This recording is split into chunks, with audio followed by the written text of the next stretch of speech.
Hi, and welcome to Simple Street Scenes in Watercolor. In this class, I'll show you how to sketch and paint 4 different street scenes in a loose and impressionistic style. I'll run through all the techniques I'm using, such as wet and wet and wet and dry, and I'll show you how to simplify and sketch a street scene in pencil. I also have a whole bunch of preliminary exercises that will help you to figure out how to draw and paint buildings and other common subjects in a street scene.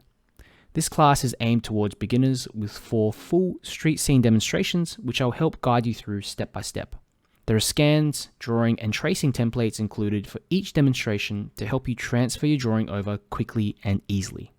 However, I do recommend that you follow along and draw with me in the demonstrations, as this is going to improve your composition and drawing skills.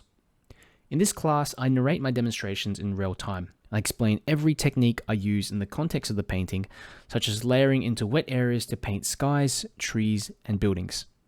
I'll share what materials you need and which ones I use and recommend. If you have some brushes, watercolor paints, and paper, then you're set to go. So join me in this class and let's create some beautiful watercolor street scenes that you can be proud of.